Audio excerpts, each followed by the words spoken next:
Inside Mission Control at Buckley Space Force Base in Aurora, Colorado, Space Force Guardians, as they're known, fly the nation's missile warning satellites. Using infrared sensors, these satellites, orbiting 22,000 miles above Earth, scour the planet 24/7 for missile launches and nuclear detonations. We never stop, always vigilant, and we've never failed, because that's how important this mission is to our nation. We provide decision quality data to tactical warfighters on the ground to save their lives. This satellite dish is in touch with missile warning satellites deployed in what's known as geosynchronous orbit. If those warning satellites detect a launch anywhere on the surface of the planet, it beams that information back down to this ground station instantaneously at the speed of light. And then Space Force sends that information, that warning, around the world to U.S. forces deployed abroad or here on the U.S. homeland. In January 2020, these satellites sprang into action, detecting multiple missiles from Iran targeting the Al-Assad airbase in Iraq.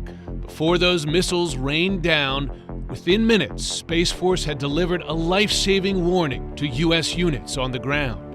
Space Force Specialist Sally Stevens was on duty. It is lightning fast. Right, and quick enough for them to take action to protect themselves. Absolutely, especially in the Al-Assad night. Not very often do we get reminded of where our end data gets to, and that night was a shocking reality.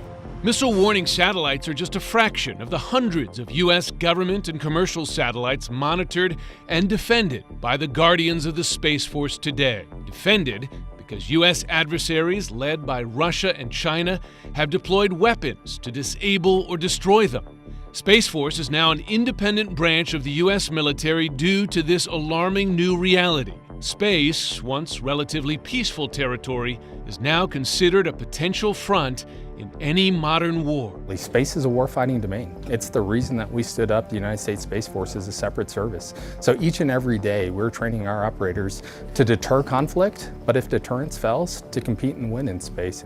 The U.S. has far more satellites than any other nation, some 2,500 compared to 431 for China and 168 for Russia.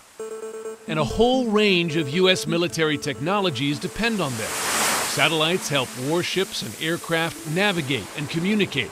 Missile suspension released. Help smart bombs and guided missiles hit their targets. Spooky 4-1, we got some squirters running up the ridgeline. Help warfighters monitor threats on land, sea, and in the air.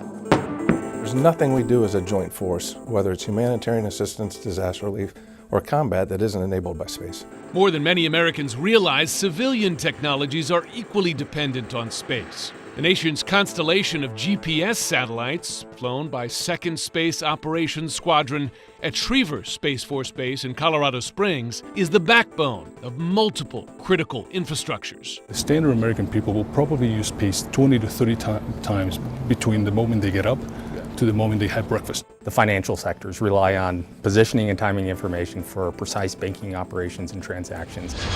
Our transportation sector for positioning and timing, air, land, sea, and rail all rely on the global positioning system to be able to execute our critical infrastructure. The job of defending the nearly 36 GPS satellites rests with a remarkably small team. 10 Guardians on duty at any time, outnumbered nearly 3-to-1 by the $500 million satellites they fly. Schriever Space Force Base has control over multiple constellations of U.S. satellites, every constellation with dozens of individual satellites, each providing capabilities such as GPS, secure military communications, and more, situational awareness in space. That is, keeping an eye on adversaries and weapons targeting U.S. space assets. The danger for the U.S. is that greater dependence on space equals greater vulnerability to attacks in space. When you're at the top, the target's on your back. Everybody's shooting for you. China is launching kidnapper satellites with grappling arms capable of plucking satellites out of orbit. Russia is deploying kamikaze satellites capable of ramming and destroying U.S. space assets. And Russia now has a new space weapon that Space Force dubs the nesting doll. Back in 2017, Russia launched a satellite, and it opened up and another satellite came out.